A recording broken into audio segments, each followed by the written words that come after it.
know which one. Go to the computer. Just in case. Yeah, perfect. Mm-hmm. All right. Welcome to the show, Andrea Gullick. It's so nice to have you here, and we're really looking forward to this podcast. How are you? Yeah, I'm fabulous. Thank you. Thank you so much for having me. I definitely have loved having little moments of time to chat and get to know the two of you. So it's so lovely to be here and on your podcast. Yeah, thank you so much for your time. And I know you're a busy woman, so I appreciate you being here as well. Yeah, Wonderful. And I know that you have a podcast as well, and we'll share that with the audience at the end. So make sure you hang around for that. But Andrea, I just want to really, I think I wanted to start with saying that the message that you have for the world, what I noticed when we first met you is that it comes from a special place. And when I say that, I mean, there's something like a fire or a flame or something that's underneath this message that you have that drew us to you. And I wonder if you could share a little bit about what that fire or that flame is for our listeners. That's interesting. Two things came to me when you said that. And the first thing is my story, which I'll share in a little minute in regards to love and relationships and my experience with that. But I think the other thing that I've really been able to step into and recognize, I work with human design and gene keys, and well, I don't work with it, but I certainly have explored that for myself and share what I know. And my purpose sphere in Gene Keys is all about listening and taking in people's stories and really being able to hear what's not actually said. But then my pearl, which is kind of what I'm here to do, like overall when everything comes together, is called the medicine woman. And so I've really established that within my DNA, I have the ability to be able to articulate and share in a way, and to be able to hear things that people are saying that they don't recognize and share it in a way that really creates resonance for people. So I feel like it's to do with just the gifts that I was born with in regards to how I articulate, but on a general life level, I guess it really is my experience around. I was really drawn to your podcast and the fact that you are here to really help support people with relationships, because I'm also a coach / mentor. And while people might come to me about their career, or people might come to me about being a bit despondent with life or different things, if their relationship changes, if they end up in a relationship, if their marriage improves, or anything, that to me is the ultimate, like, whew, that's brilliant. Because I love to love, and I love to see people in loving experiences. So the flame is really about just how wonderful I think it is to safely be able to love somebody else. And that safety is created and curated from a sense of being able to fall in love with who we are from a very grounded place. Yeah, and thank you for sharing that, because that's going to be a big topic of our conversation today, is loving who you are, and how important that is, so that we can then love others in a healthier way, right? And I really just wanted to ask a little bit about your story, so that we can get some context and some background about how this flame was ignited. Can you share with us a little bit about your background and how you've come to maybe move into the space that you're in now? Yeah, so I guess we all grow up with some dream or goal or ambition of our life. I guess some people might want to travel the world. Other people want to become a surgeon or a doctor or a hairdresser. I did become a hairdresser. But for me, for the most part of my life, ever since I can remember, I was a little girl that just wanted to get married and have children. Like, that was fundamentally, and I wanted it to be a farmer. It just seemed like such a glorious life of freedom and stuff like that. And I was really lucky enough to, at the age of 21, I met my first husband, and he was a farmer, and all of these, I was manifesting before I even knew what manifesting was. Like, I can't believe it. I was just like putting it out there so much, shoving pillows up my top when I was 8 to see what I would look like when I was pregnant. And like, I was going all out. I couldn't wait. And so I actually created that. I really did. And so at 21, we got together, and by the time I was 23, at the end of being 23, we got married and fell pregnant straight away, and everything, like everything that I imagined it would be came together, and pretty effortlessly, really, until our first baby was born. And so he was diagnosed with neuroblastoma at 2 days old, which is he had a malignant tumor in his abdomen that we didn't know about. And so that took us on a bit of a journey in regards to chemotherapy and surgery, and pretty stressful and overwhelming time as new parents. But my husband was a salt of the earth. We just have to get this done. You can't worry about what you can't change. And he was really, truly amazing in showing me how to deal with stress and overwhelm and a crisis, really. And so I'm so thankful that I found him, because of how steady he kept things throughout that time. And we were really, really fortunate to be able to bring our baby home eventually, one kidney down, but otherwise relatively healthy, happy, and thriving after that. And so we just got on with it, because that's what you do. You can't really sit there and wallow in self-pity, because that just ruins the rest of your future. So we had another baby in the beginning of 2006, another little boy, and life was just hectic. 2.5-year-old, newborn baby. And in September of 2006, 2 days after our first son turned 3, and when our baby was 8 months, my husband was tragically killed in a car accident. Wow. So everything that had come together to create this perfect fairy tale, within 3 years, I was exposed to the fact that nothing external to us is ever permanent or ever guaranteed. And it really was obviously quite a significant life lesson in, just the shit show that can be created sometimes, that you're just not prepared for. So I love hard, and so I lose hard. It was horrendous to actually have to, face this life without him. He was my rock. He was the guy that I leant into. And so that, I guess that's the background in regards to how fairy tales can become fractured fairy tales, I guess. Crazy. Yeah, I want to ask there, Andrea, and thank you for sharing that. I want to ask about that time, specifically when you're probably in a phase of shock, when that happened.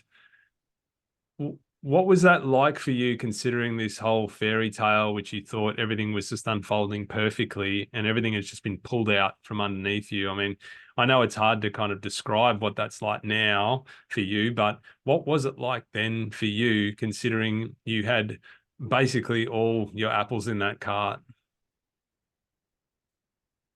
Very good analogy of having all the apples in one cart, because obviously I'm like 17.5 years down the track. So I've had a lot of time to be able to look back and reflect and really begin to understand my whole life journey, even leading into the relationship with my husband. So that was probably one of the hardest things. Obviously, losing him was exceptionally hard and traumatic, and the grief and the emotions, but recognizing how little I knew about who I was, and that my surety or my sureness within myself came from the fact that he was by my side, that I didn't have to worry about what other people thought of me, because I only worried about what he thought of me. I didn't have to worry about how we raised our children or the decisions we made, as long as I was rock sure with that he was cool. And so I outsourced my power through loving him. Who I was determined by the fact that this man had chosen me, and that I was worthy of his love. So when he was gone, the stark reality of not knowing who I was, not knowing if I was worthy of love, feeling powerless, because I had never really infused my own sense of power in who I am, and then being responsible for 2 little boys And the outcome of how I managed to, get them through life with never knowing their dad. It was overwhelming. Yeah. I can't think of the word that I want to use, but the pressure I put on myself because I'd never really established my own identity. I was only okay because I was his wife. Yeah. Yeah. It's so common, I think, but we do that. Like I was reflecting, I remember even one time that with you and I, when we're going through this journey of self-growth and personal development, someone said, you've got to be okay, like imagining that you're just you, like you have to learn to be okay without Michael. And I was like, well, you can't, you can't continue on like relying on him stuff. Imagine it's just you. And I was like, I can't even imagine that. Like, how do I even, comprehend that? Because again, like similar to you, like I feel like we've been together for so long that I don't know life without him. So I think what I was trying to share there is that it is something that is probably important to kind of reflect on some partners and how reliant and how connected and how like who are you without your partner? Like who is who is the truth behind this partnership or relationship? And I think that's a really good message, like you experienced firsthand on a really tough, challenging way, but to learn that and to realize that and to go, actually I'm okay, I can be okay, because you don't have a choice, right? But to reflect on that when we're in relationship is probably a healthy thing to actually look at. Yeah. And I think for me personally, because I did a lot of avoiding my trauma. So I went to university, I renovated a house, I started a relationship because I was so not okay with me and being on my own. So I have to be honest in regards to when people say you need to know who you are and without a partner, I totally do agree with that. But I do think that we can come to that even within a relationship. I personally can't sit here and say that I did all this self-discovery and landed in my skin and my soul and was this, yes, I know exactly who I am, and went out and attracted my second husband because I'm happily married for a second time. That didn't happen. I was broken, disheveled, still didn't know that I was trying to stave off this unworthiness by falling in love again and stuff like that, until I was within a relationship and I had the safety to unpack myself. And so I do believe that we have opportunities within a safe relationship to unpack and reconnect and really meet ourselves for the first time. We don't necessarily have to go off into the nethers and the hinterland and separate ourselves from society to be able to do that. I don't agree with that personally for myself. And I'd be a hypocrite if I said that's what you've got to do, because that's not what I did. But the willingness to actually be able to sit and ask the question of why. Why do I want to be in a relationship? Why do I want to be married? Why do I want love? Because if I were to ask that in reflection of looking back over my past, why I wanted it was to prove that I was worthy. An unconscious thing, but 110%. My relationship was based on because it made me worthy. It proved that I was lovable. And there was a point in between my husband passing away and me meeting my second husband that there was another experience in there that really hit rock bottom for me in regards to not feeling worthy. And there was this moment in time where now I know, based on my journey of self-exploration and looking at consciousness and soul and things like that, that it really was my higher self speaking to me. And when I was curled up in the fetal position, feeling like life could get no worse and no more broken and I could be no more unlovable, I heard, your happiness is your responsibility. And it was a really defining moment for me in being able to, it's almost like I watched my life play out backwards, where I was like, oh, wow, I was going to be happy when I met someone. I was going to be happy when I had kids. I was going to be happy when I had this. So it was always, my happiness was always going to be dependent on the external outcome that was created. And if it didn't get created, or it was created and then lost or something happened, then my happiness went with it. Yep. And that defining moment changed completely my energy. And I just started to live life based on, what do I want in regards to that? What do I want to do just because I'd love to do it? Because that's what my happiness is going to be created upon. And my second husband actually ended up turning up not long after. And it was very different in regards to how I felt about it. It was just a sure knowing of, it's just because I love to hang out with him, not necessarily because I feel worthy of and it proves that I'm lovable. Yeah.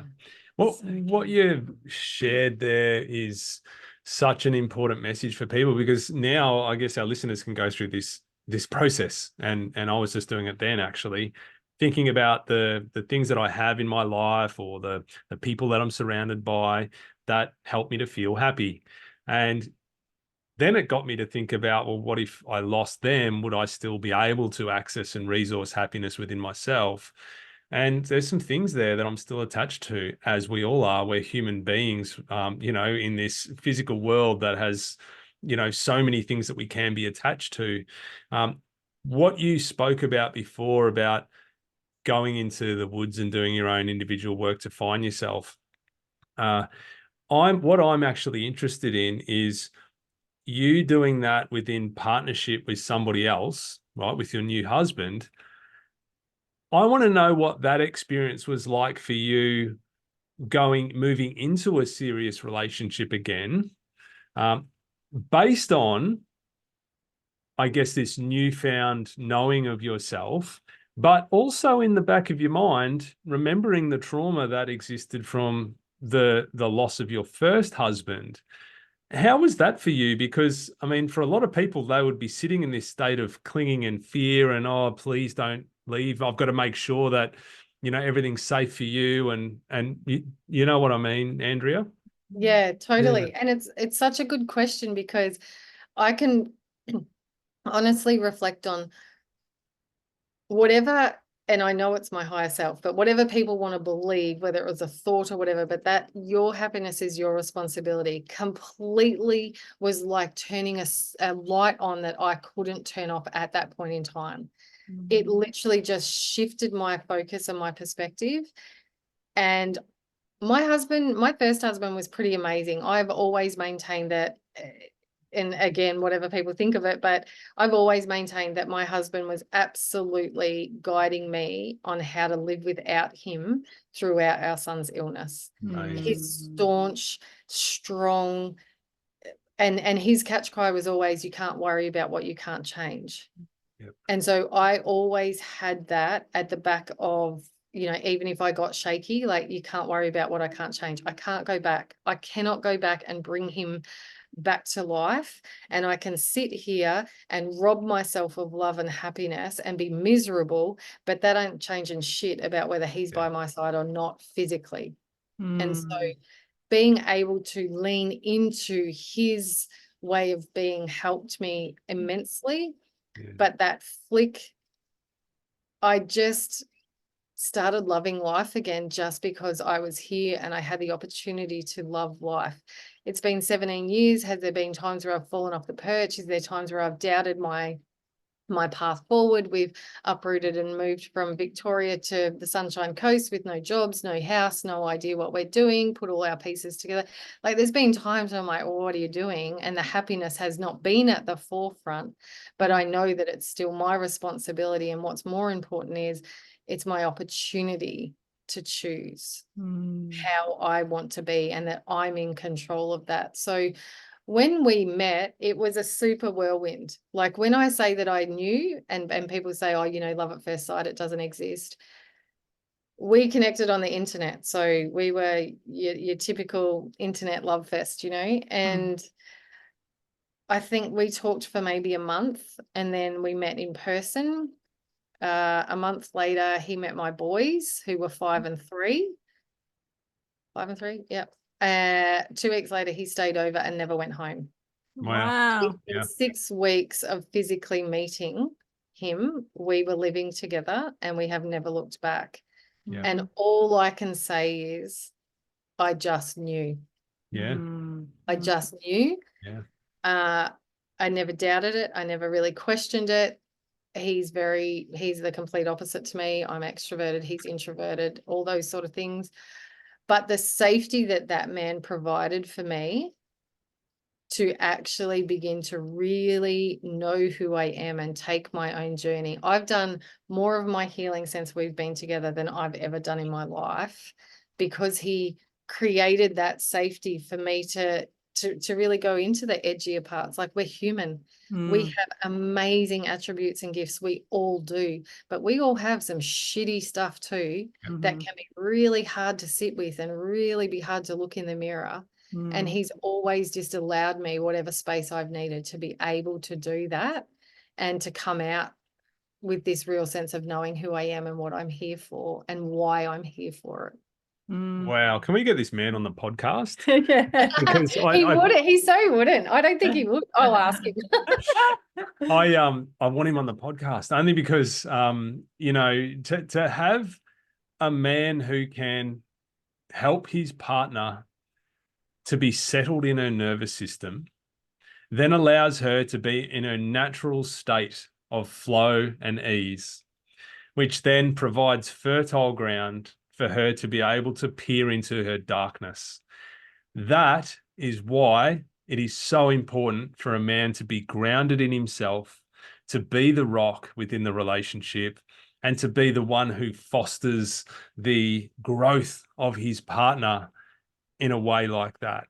And this is the thing, like, I've always said that, like, he came to a breathwork session with me just for shits and giggles, because honest, he's just like, okay, like, and he didn't get much out of it. I get a lot out of it, but he gave it a go, and it's not his thing. And it's this stuff that I'm into, it's not his thing. And I'm so okay with that. Yeah. And he's so okay with that.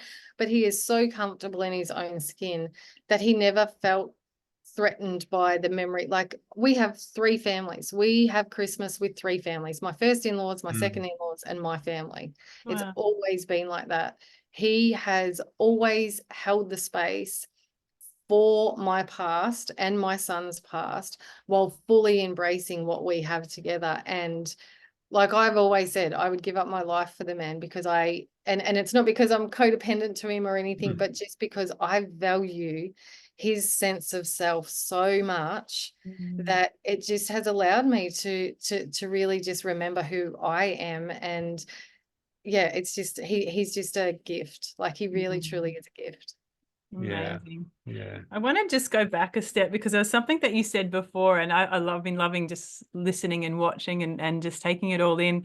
There's something that you said before that I think I want to pull out a little bit more from our listeners' perspective, because I was just working with a lady yesterday, and I feel like this will be really helpful for her, but and a lot of people. But you said there's nothing external to us is ever guaranteed.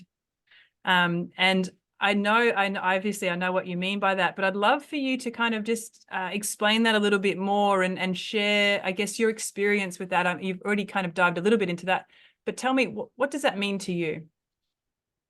Okay, so what it means to me is that anything external to us should be an added bonus that we are capable of being okay with losing or it changing. Or you're not your job, you're not your relationship, you're not your money, you're not your past experiences, you're not your future experiences. You are the living essence of right here, right now. And what we are here and what we are created in to be able to share from within ourselves.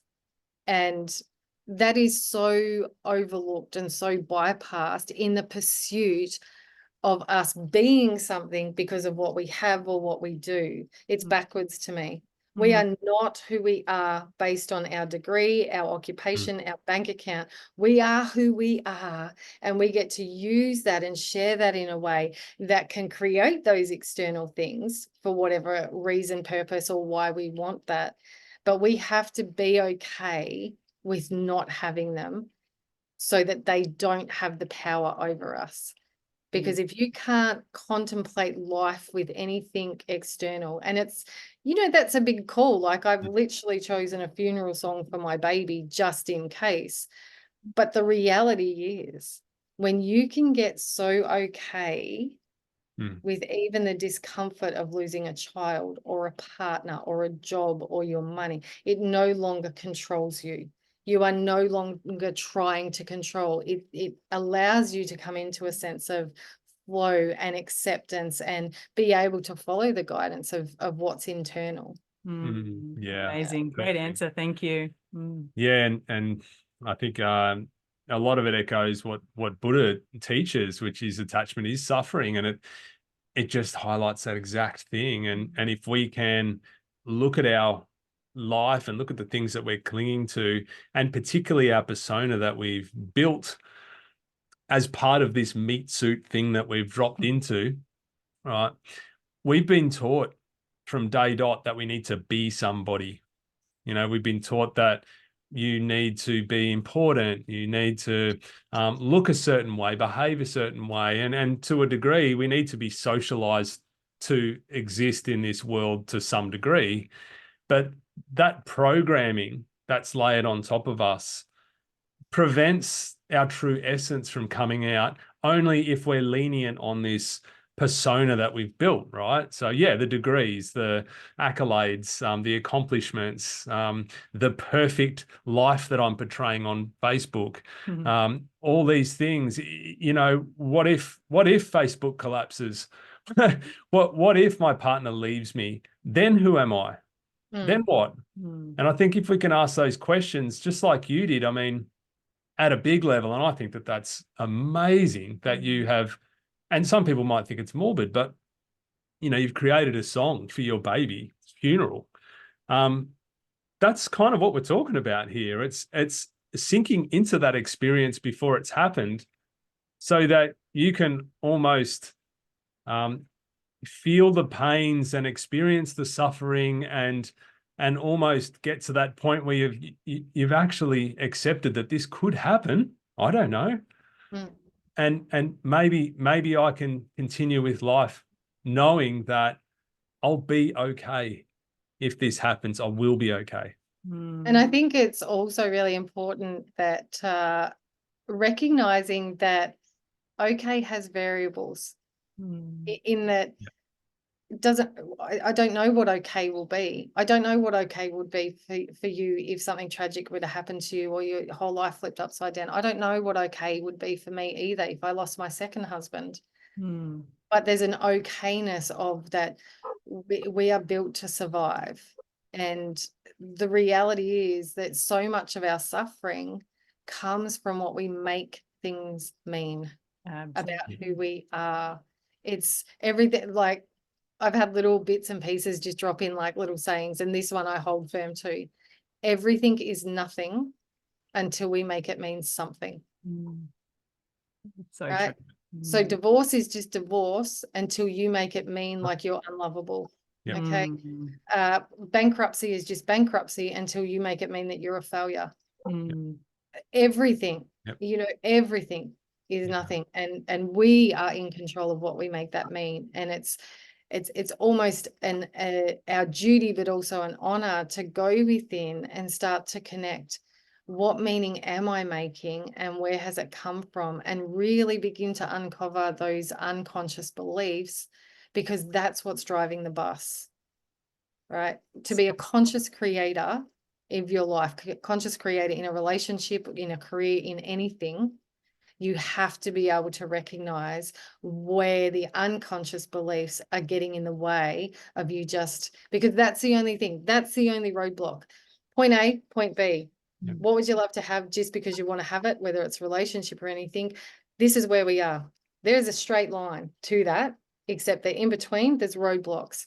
Oh, what will they think? Oh, you'll be abandoned, you'll be rejected, you'll be criticized. Where did that come from? Why do you have that? Like, I know why I had an unworthy and wanted love to prove to me that I'm worthy. And that's kind of that's the kind of journey that we get to have, but we're so afraid of that.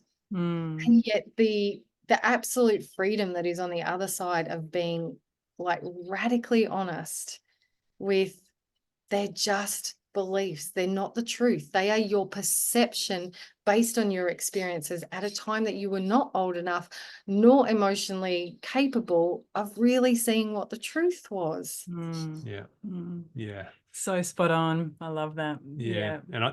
And I was actually going to ask you how someone would go through a process of maybe unraveling their unconscious beliefs, but it does start with that. It starts with just asking those questions like, why?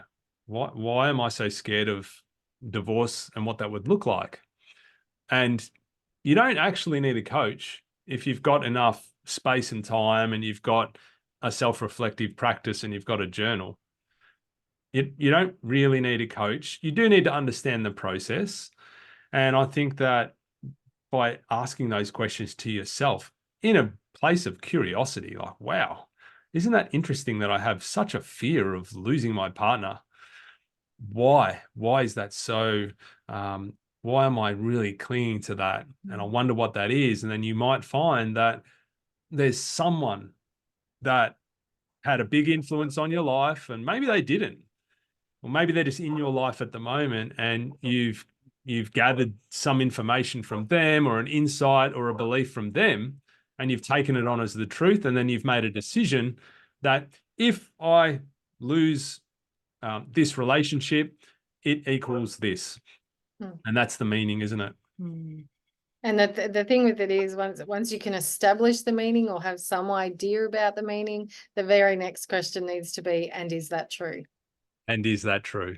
And is that true? Like, if I was to get divorced, my parents will think that that I'm a failure, or people are going to think that, whatever it is. And then the next question is that true? Yep. Because the ego's game is never the truth. That's the soul's game. Yeah. The ego is here to keep us safe, and it's going to do whatever it needs to do to keep you safe. It's not concerned with how happy you are. It's not concerned with how content you are. It is concerned with your safety and security. And lots of shit fuckery comes from leaning into the ego's game. So, yeah. Yeah, it'll keep us alive. And that is actually, of course, important. But even being alive and the attachment to staying alive in itself is something I think that, it is an important area to explore if you're willing to go deep, and what death actually means to you.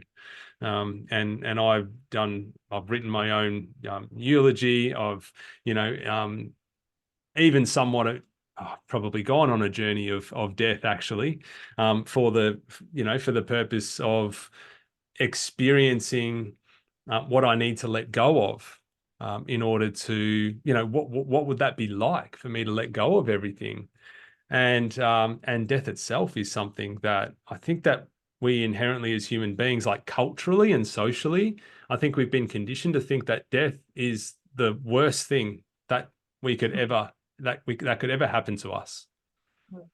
And I think it's like the things that I was saying before is that the more you can accept that that is a possibility and an inevitability at some stage, the less control it has over you. Whatever we can accept as a possibility, death is obviously inevitable, but as a possibility, it ceases to control us. And when things cease to control us, then we tend to live more.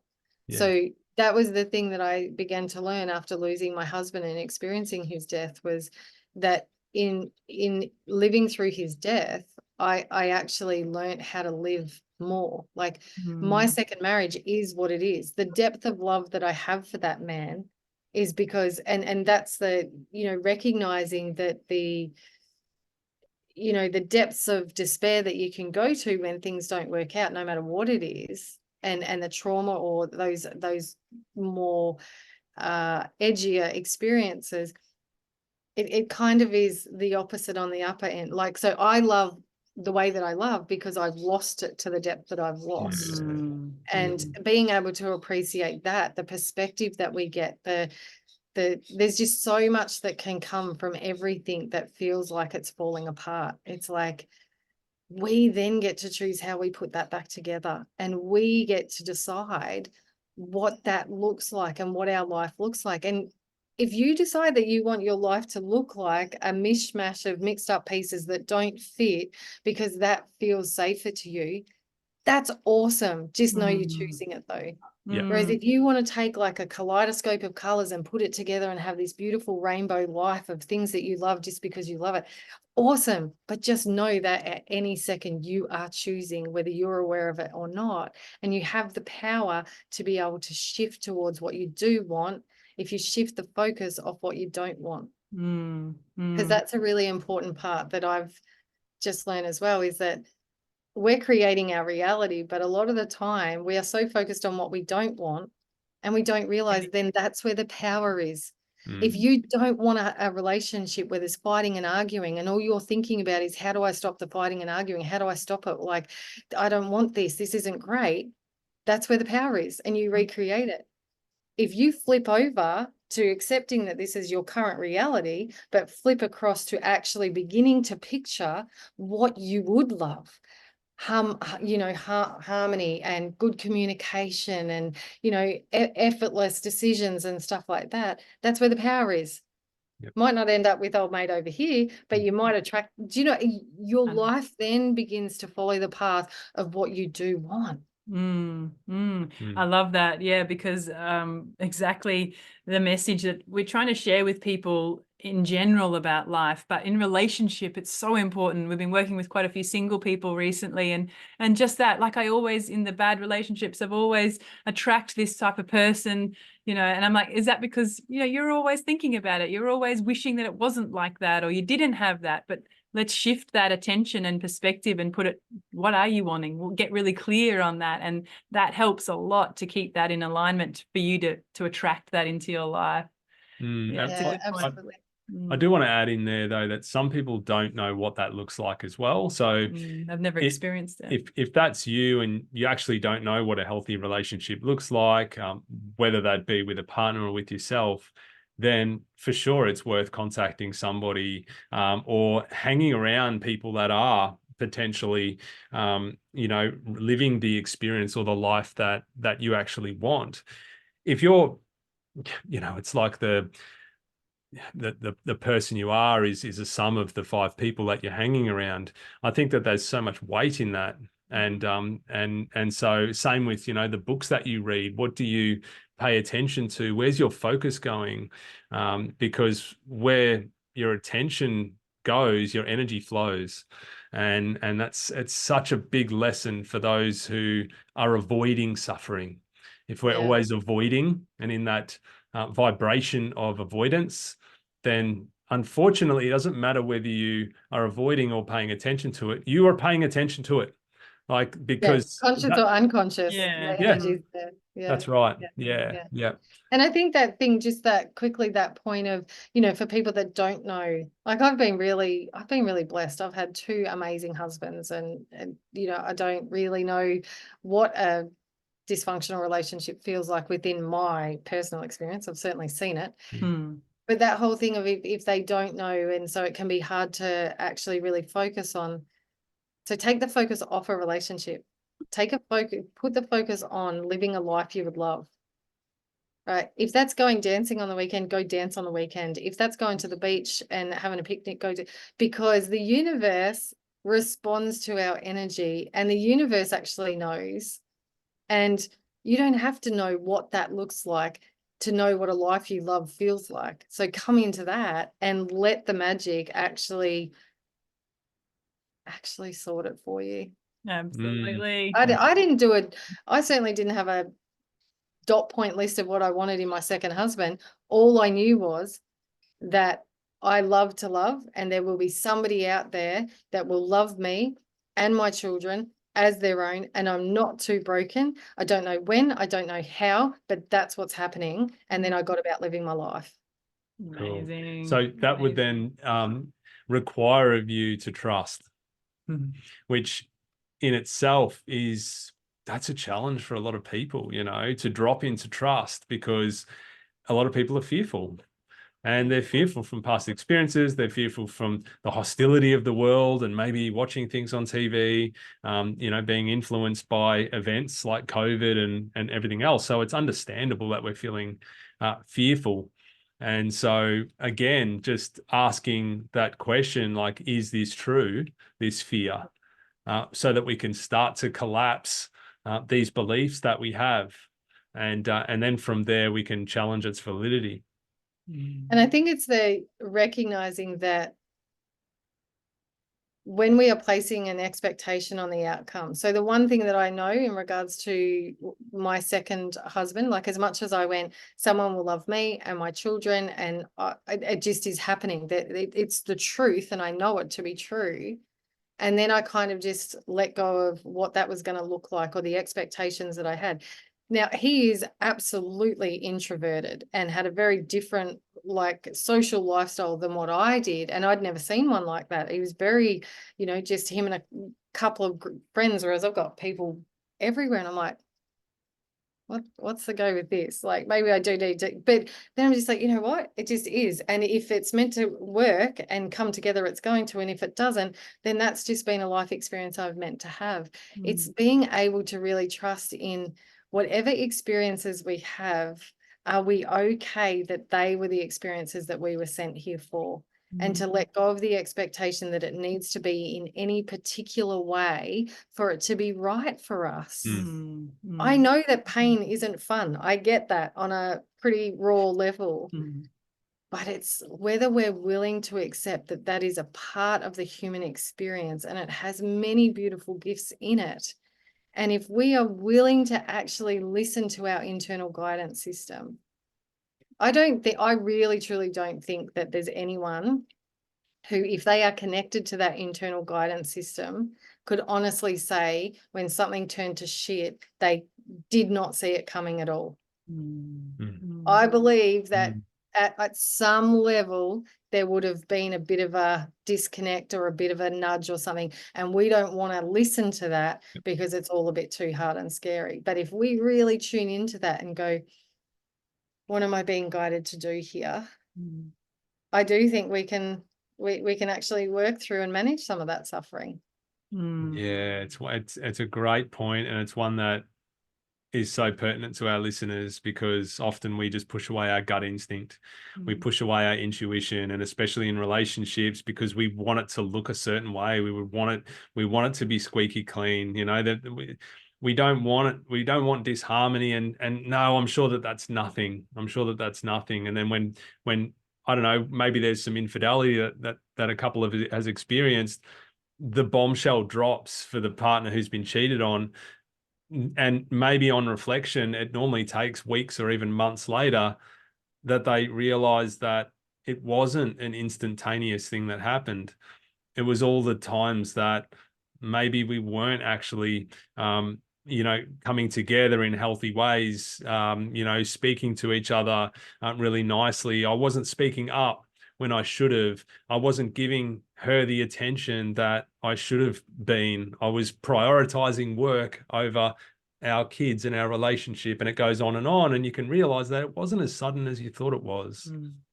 And I guess that's the self-honesty that is probably what people fear the most, is to be able to look in the mirror and see all of the aspects. It seems like the mediocrity of being a human is easy to accept, but the gifts, the absolute beauty of who we are individually and what we bring to this world and the ripple effect we can create, we bring that back down, because in case somebody thinks I'm being arrogant or whatever, heck no, we've all got amazing stuff that the world needs and we need to share. But we also don't want to look at the aspects that are the polar opposite, that we are moody, or we are snaky, or we are hostile, or whatever. It's like we just want to sit in this mediocrity, but then have amazing experiences. Isn't it so? They come from the polarity of what it is to be a human. Yeah. Well, we could go so deep with this, Andrea. And I wish we had several hours, and maybe we should do an extended podcast one time, but it's been a really beautiful, insightful journey for our listeners, and especially for you being able to share the rawness of your story and how it hasn't trapped you. It hasn't dropped you into victimhood. It's actually unfurled a gift that you have that needs to be shared to the world. And I honor you. We're so blessed to have met you, and our lines of our lines have crossed. And I wanted to ask if you could tell our listeners maybe how they could get in touch with you, because you're doing some incredible work. Where can people find you, Andrea? Sorry, again, I'd just like to thank you for welcoming me on. Obviously, I like to talk and share my message, so it's just always an honor to be able to connect with other beautiful people and share that intimacy of these conversations.